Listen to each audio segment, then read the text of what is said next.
गरीब किसान की कहानी। एक गांव में एक अमीर जमींदार रहता था। उसे अपने पैसों पर बड़ा घमंड था।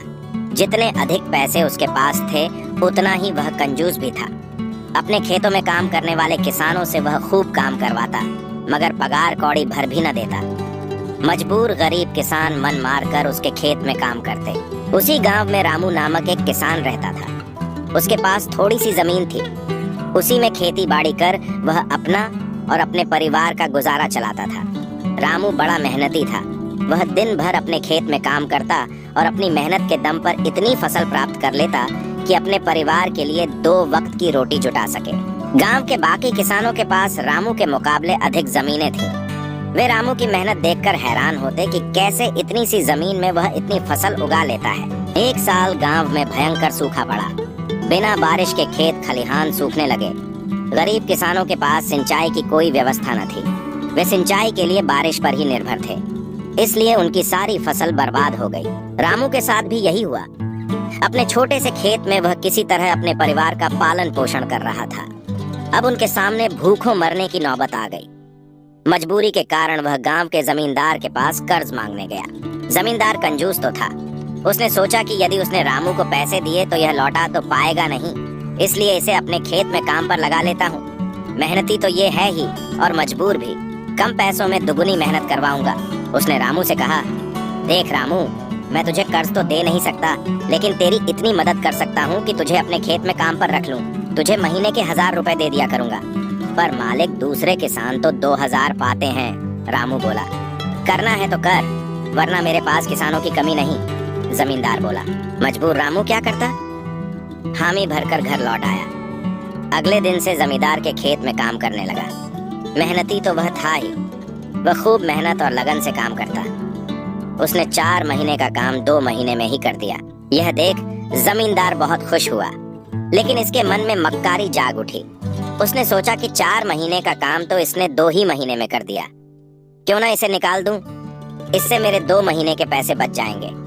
उसने रामू को बुलाया और उसके 2 महीने के पैसे देकर कहा, रामू, यह ले तेरे पैसे, कल से मत आना, अब मुझे तेरी जरूरत नहीं। ये सुनकर रामू परेशान हो गया। बड़ी मुश्किल से उसका घर चल रहा था। अब अपने परिवार का भरण पोषण कैसे करेगा? वह जमींदार के सामने गिड़गिड़ाने लगा कि उसे काम से न निकाले, लेकिन जमींदार ने उसकी एक न सुनी और उसे काम से निकाल दिया। रामू आंखों में आंसू लेकर घर लौटा। चिंता से रात भर उसे नींद नहीं आई। सुबह उठकर उसने फैसला किया कि वह फिर से जमींदार के पास जाएगा और उससे विनती करेगा कि उसे वापस काम पर रख ले। वह जमींदार के घर के सामने जाकर बैठ गया। सुबह उठकर जाट जमींदार अपने घर से बाहर निकला तो रामू को घर के सामने बैठा हुआ देखा। उसने रामू से पूछा, क्या हुआ रामू, क्यों आया है? रामू जमींदार के पैरों पर गिर पड़ा और गिड़गिड़ाते हुए बोला, मुझ पर दया कीजिए मालिक, मुझे काम पर रख लीजिए, मेरा परिवार भूखा मर जाएगा। जमींदार ने उसकी एक न सुनी और उसे धक्के मार के वहां से निकाल दिया। रामू उस समय तो वहां से चला गया, लेकिन अगली सुबह फिर सेठ के घर के सामने जाकर बैठ गया। जमींदार ने उसे फिर बुरा भला कहकर भगा दिया। अब से रोज यही क्रम चलने लगा। रामू रोज जमींदार के घर के सामने जाकर बैठ जाता और जमींदार उसे भगा देता। पूरे गांव में इस बात की चर्चा होने लगी। सब जमींदार को भला बुरा कहने लगे। तंग आकर जमींदार ने सोचा कि क्यों ना कुछ दिन परिवार सहित दूसरे गांव चला जाऊं। मुझे घर पर ना देखकर रामू यहाँ आना बंद कर देगा। अगले दिन वह परिवार सहित दूसरे गांव अपने रिश्तेदार के घर चला गया। 10-15 दिन रिश्तेदार के घर रहने के बाद जब वह अपने घर लौटा तो रामू को अपने घर के सामने बैठा नहीं पाया। वह मन ही मन खुश हुआ कि चलो उससे पीछा छूटा, लेकिन वह चकित भी हुआ कि आखिर रामू ने आना बंद क्यों कर दिया। उसने गांव वालों को बुलाकर पूछा तो पता चला कि रामू घायल है और अपने घर पर पड़ा हुआ है। जमींदार ने पूछा, क्या हुआ उसे? एक गांव वाले ने कहा, मालिक, आप जब दूसरे गांव चले गए थे तब भी रामू आपके घर के सामने बैठा रहता था। एक दिन आपका खाली घर देखकर कुछ चोर चोरी करने के इरादे से आपके घर में घुसे, लेकिन वे रामू की नजर में आ गए। रामू अपनी जान की परवाह न कर उनसे उलझ गया और उन्हें भगा दिया। उनके बीच हुई हाथ पाई के कारण रामू घायल हो गया। ये जानकर जमींदार को खुद पर शर्म आने लगी कि उसने रामू के साथ कितना बुरा किया, लेकिन इसके बाद भी रामू उसके घर चोरी होने से बचाने के लिए चोरों से उलझ गया। वह पछताने लगा। उसने रामू के घर जाने का फैसला किया।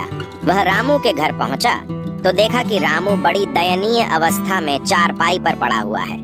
उसके बच्चे भूख से बिलख रहे हैं। ये देख जमींदार का दिल भर आया। उसने रामू से अपने किए की माफी मांगी, उसका इलाज करवाया और ठीक होने के बाद अच्छी पगार के साथ उसे फिर से काम पर रख लिया।